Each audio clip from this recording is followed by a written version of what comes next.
Salut, bonjour tout le monde. Moi j'ai préparé 0% rien, mais ça va être bien quand même. Hein. Mais heureusement tu vas m'introduire des questions. Je vais te questionner, Arthur. Ok. Bonsoir Arthur, déjà merci d'être là. C'est hyper merci cool. Merci à vous toutes et tous. Un tonnerre d'applaudissements pour Arthur. J'ai encore rien dit. Parce que vraiment on a eu beaucoup de chance. Il est de passage à Lyon, donc c'est un plaisir de l'avoir ce soir. Je pense qu'une des premières questions que tout le monde se pose, on est une génération hyper concernée par le changement climatique, par la question du sens dans l'entrepreneuriat. Est-ce que tu peux nous partager, toi, ton retour d'expérience sur comment monter une boîte avec du sens et qui en même temps soit pérenne, permette de vivre et de faire vivre des salariés? Ok, vaste question. Vous savez combien de temps on travaille dans une vie? À peu près ou pas? Est-ce que quelqu'un peut me lâcher une stat? Ouais, c'est vrai, on va travailler de plus en plus. Bon, on travaille à peu près 100 000 heures dans une vie. Donc ça fait 11 années en cumulé si on met tout à la suite, sans dormir, sans manger, sans pause. Et donc on contribue de notre vie à aller dans un sens ou dans un autre, à créer un monde qui est censé être le monde qu'on a envie d'avoir, normalement. Et quand on se dit, qu'est-ce que je vais foutre de mes 100 000 heures, et qu'on se renseigne un peu, on se rend compte que l'action numéro 1 qu'on peut faire pour changer les choses ou pour aller dans un sens qui est d'éviter des soucis climatiques ou d'autres, c'est ça, c'est de choisir correctement son travail, choisir correctement où est-ce qu'on met ses heures. Et moi, quand j'ai capté ça et que je me suis renseigné un peu sur à quoi servaient les 100 000 heures que je mettais dans ma vie, je me suis rendu compte qu'elles allaient probablement niquer mon futur et qu'en plus, elles ne m'apportaient pas assez de sens. Ça, c'était dans les expériences que j'avais précédemment. Et je me suis dit, qu'est-ce que je fais de ces 100 000 heures? Soit je fais une grande sieste, ce qui est faisable, mais ça fait long quand même. Soit j'essaye de me dire comment est-ce que je peux transformer ces 100 000 heures en quelque chose de vraiment utile et qui fait vraiment sens. Et c'est vrai qu'il y a une espèce d'opposition stérile entre faire un truc utile et gagner de l'argent. Je pense que ça, c'est un truc qu'il faut apprendre à déconstruire. On a de la chance, puisqu'aujourd'hui, celui qui arrive à faire un truc utile, je pense qu'il est capable d'avoir un modèle économique directement. Et on a plein de gros challenges devant nous aujourd'hui. Le climat, c'en est un, mais il y en a plein d'autres. Et je crois que c'est plus possible de considérer entreprendre sans d'abord se demander ce qu'on veut être, en fait, ce qu'on veut apporter au monde.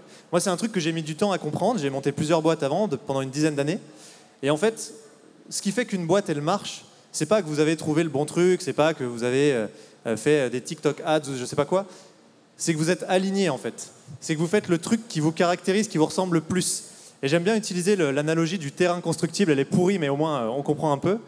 En fait, si vous passez votre vie à essayer de construire un building sur des marécages, vous n'allez jamais rien construire, ça sera toujours hyper difficile et ça va toujours s'effondrer. Le vrai taf, c'est de se dire, il y a le bon moment, il y a le bon endroit, mais il y a aussi être la bonne personne. Est-ce que je suis la bonne personne? Est-ce que vraiment ce qui me caractérise, ce qui est mon ADN, ce qui est ma génétique, ce que j'ai vraiment envie d'être dans ma vie, c'est ce que je fais dans ma boîte? Parce que si vous ne faites pas ça, votre boîte ne marchera pas bien, vous aurez du mal à être heureux et vous n'arriverez pas à faire un truc où vous vous sentez aligné. Et moi, j'ai mis vraiment du temps à comprendre ça. Donc si vous lancez des boîtes ou si vous commencez, je pense que c'est le premier truc, c'est qu'est-ce que vous avez envie d'être, en fait? Qui est-ce que vous êtes vraiment? Et c'est à partir de là qu'on trouve ce qu'on veut vraiment faire. Et si vous êtes passionné par les cotons-tiges, j'en sais rien moi, si vous faites une boîte dans les cotons-tiges, vous allez tout déchirer. Donc je pense que c'est vraiment ça le truc, c'est d'abord se dire qui est-ce que je suis et qu'est-ce que j'ai vraiment envie d'apporter au monde, à quoi j'ai envie de consacrer mes 100 000 heures et dans quelle direction je veux orienter ma vie. Ça répond peut-être pas tout à fait à la question, mais voilà, je me suis lancé dans un truc. Non, c'est hyper intéressant. Je me rends compte que je t'ai pas présenté, tu t'es pas présenté. Est-ce qu'il y a des gens qui connaissent pas Time for the Planet ce soir? Il y en a plein. Est-ce que vous connaissez Time for the Planet? Yes. Sur chaud. On aurait dû faire un concert de rap là, je sais pas, un truc un peu cool. Un peu underground. La deuxième question, elle va justement porter sur la viralité du concept de Time for the Planet, parce que c'est une expérience incroyable et on se retrouve dans des soirées où tout le monde connaît. Est-ce que c'était quelque chose de réfléchi? Comment vous l'avez amené et comment on gère ça au final? Alors ouais, c'était un peu un truc réfléchi quand même. Je crois que le truc le plus important qu'on a fait avec Time, c'est qu'on s'est dit on n'y arrivera pas tout seul avec nos petits bras. On n'a aucune chance de faire un truc vraiment gros tout seul. Notre seule chance, c'est de jouer collectif. C'est de se dire, si vous venez, venez nous aider. Venez co-participer à ce truc, parce que nous, on ne peut pas réussir tout seul. Et donc on s'est dit, et c'est pour ça que les gens sont associés de Time for the Planet, ce n'est pas des dons, ils deviennent copropriétaires, parce qu'on veut que les gens soient responsabilisés. Ça, je pense que c'est un truc vraiment important quand vous montez une boîte. Il faut engager les gens avec vous. Ça peut paraître bizarre, mais en fait, c'est le fait d'engager les gens, de leur mettre des responsabilités qui fait que derrière, vous pouvez faire des trucs incroyables. Et nous, vraiment, la vision qu'on avait, c'était de se dire, même si on n'a que 100 associés avec nous, il faut qu'ils se disent, on fait partie du truc et on a au même titre que eux la responsabilité d'aider ce truc à grandir, avec peut-être pas grand-chose. Ça peut être juste en parler à la machine à café tous les jours, ça peut être utiliser mon réseau. Et on s'est dit, il faut absolument qu'on dise à chaque associé, on a besoin de ton aide, on n'y arrivera pas sans toi. Et je crois que c'est très important d'avoir cette humilité aussi, de se dire, on n'est pas la Startup Nation en mode Skyrocket et on a besoin de personne. Nous, on est juste des gars qui essayons de faire notre part, en fait, en tant que simples citoyens. Mais si vous venez nous aider et que vous faites votre part avec nous, quand on sera des millions, on peut peut-être faire des trucs vraiment ouf. Et en fait, à chaque fois, on a essayé de dire aux gens, on a besoin de votre aide, mais on vous mâche un peu le travail, parce qu'on sait que c'est difficile, que la vie, elle est stressante, elle est fatigante, il y a plein de trucs à gérer. Et donc nous, on a vraiment eu envie de créer des ambassadeurs, des gens à qui on donne les moyens de participer à l'aventure avec nous, en leur filant des contenus, en leur filant un texte qui était pré-mâché, qu'ils ont juste à copier-coller quand on fait un truc ensemble sur les réseaux sociaux, et on les laisse faire des actions, par mail, par SMS, tout ce qu'ils peuvent faire pour faire grandir le projet. On essaie de leur donner un maximum de matière et on leur dit, en fait, on a besoin de votre aide. Et ça, c'est un truc qu'on fait jamais dans l'entrepreneuriat. On a toujours l'impression qu'il faut dire tout va bien, on réussit, on est les meilleurs. Nous, on leur dit tout le temps, là, on galère, c'est hyper dur en fait. Si vous pouvez nous aider, ça serait trop chouette. Et juste en demandant, il y a des trucs de ouf qui se passent parce que les gens sont de bonnes personnes. L'humain est quelqu'un de sympa en moyenne. Et du coup, c'est incroyable ce qu'on peut faire quand on dit juste aux gens, aidez-nous, on vous donne quelques trucs. Et en fait, avec Time, nous, on fait que ça. On dit tout le temps aux gens, là, on peut essayer de faire ça, on peut passer 100 000 actionnaires si tout le monde va chercher une personne dans son réseau. On vous a fait 2-3 trucs pour que vous ayez chercher du monde dans votre réseau. Venez, on essaye. Et en fait, les gens le font. Mais c'est aussi parce qu'on est alignés et qu'ils savent qu'on se bat pour faire un truc qui fait sens pour nous et dans lequel on croit profondément. Et c'est aussi pour ça que c'est important d'avoir déjà fait quelque chose qui vous ressemble, quelque chose qui est vraiment ce que vous êtes profondément. Merci Arthur. Et dernière question, et c'est fou parce que tu viens de dire l'être humain en moyenne est gentil. C'était la question et qu'on n'a pas du tout préparé. Arthur répond vraiment en live à ce questionnement. Comment est-ce qu'on peut faire aujourd'hui du business sans être un requin? Et en plus du business, mais porter un projet entrepreneurial en fait, sans être quelqu'un qui a les crocs et qui est un requin. Ouais, ça je pense c'est un peu une croyance des époques d'avant. C'est vrai qu'il y a toujours les requins pour niquer tout le monde qui arrivent à se faire un billet à droite à gauche.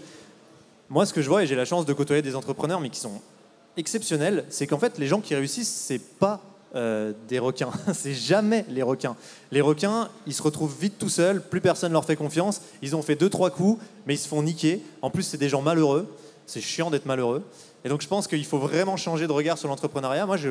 Les gens qui ont réussi autour de moi, c'est des gens qui sont profondément humains, bienveillants, qui sont gentils, et c'est peut-être, ça paraît niais limite, tellement nos références aujourd'hui sont abscons, mais en fait, être gentil, je pense que c'est, je l'avais dit récemment dans un truc, mais je pense que c'est une arme nucléaire en fait. Si vous êtes capable d'être sympa, si vous êtes capable de donner votre confiance vite dans l'entrepreneuriat, certes on a peur, on n'est pas sûr, mais en fait, les gens malveillants, très vite ils vont vous niquer, donc il faut aimer se faire niquer, voilà, ça fait partie du jeu, mais comme ils vous niqueront vite, très vite vous pourrez choisir les bonnes personnes, les bons partenaires, les bons prestataires, et vous aurez des gens de confiance avec vous. Et vous pourrez avancer beaucoup plus sereinement parce qu'ils auront prouvé que c'est des gens de confiance. Je salue Lionel là-bas, qui a été le CTO d'une des boîtes qu'on a vendues. Et typiquement, Lionel est un homme de confiance. Et en fait, c'est en s'entourant de gens comme ça, en étant soi-même, en étant quelqu'un de simple, qu'on arrive à avancer le plus vite. J'en ai la conviction. Par contre, il faut être résilient, parce que vous allez vous prendre des baffes toute la journée. Mais je suis assez convaincu que dans l'entrepreneuriat, c'est une énorme clé. Et c'est bien que tu poses cette question, c'est vrai, elle est pertinente. On a tout le temps l'impression qu'on va se faire marcher dessus, qu'on va se faire écraser. En fait, c'est complètement faux. Et je le vois sur le long terme, ceux qui réussissent, c'est ceux qui sont ouverts et qui sont bienveillants.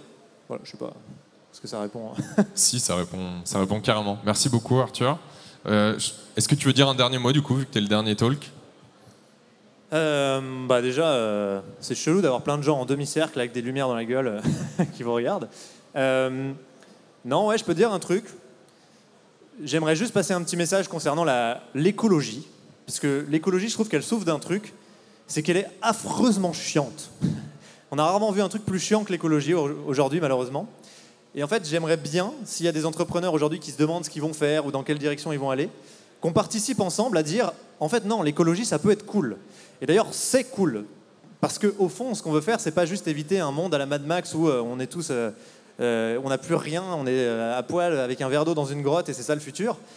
L'idée, c'est de se dire comment est-ce qu'on peut construire un futur meilleur. Et on a besoin des entrepreneurs pour ça. Et je pense que vraiment la transition, elle peut être portée par le monde entrepreneurial plus que par beaucoup d'autres mondes et qu'on a une responsabilité en tant qu'entrepreneur à se dire vers quel projet de société on va. Parce que c'est vrai, il y a 50 ans, quand on demandait à quelqu'un, à un jeune, c'est quoi 2020 ? Il vous disait avec des étoiles dans les yeux, bah, c'est des voitures volantes, l'énergie infinie, des gratte-ciel tellement haut qu'on voit plus le sol. Et en fait, on avait un projet de société qui faisait sens. Aujourd'hui, quand on dit à un jeune, c'est quoi 2080 ? Il vous dit survivre. C'est vraiment à chier comme projet de société. Et moi, j'aimerais bien qu'on se dise, est-ce qu'on peut pas faire mieux là ? Et il y a une phrase que j'adore qui dit, si tu peux le rêver, tu peux le faire. C'est à nous de rêver, c'est aux entrepreneurs aussi, d'imaginer comment on peut aller vers un monde meilleur demain. Et on est capable de faire ça. L'entreprise, c'est l'outil de collaboration le plus abouti que l'humanité ait jamais mis sur pied. C'est pas juste un délire pour se faire un peu d'argent. Ça change le monde, ça oriente la force de travail de l'humanité dans un sens ou dans un autre. Et on a la chance et la responsabilité de pouvoir orienter le monde vers un truc qui soit cool, pour avoir un futur sympa. Donc j'espère que chacun prendra la mesure de cette responsabilité, parce que comme dit Spider-Man, et ça c'est une vraie citation de ouf, un grand pouvoir implique de grandes responsabilités. Allez, merci et bon apéro. Salut.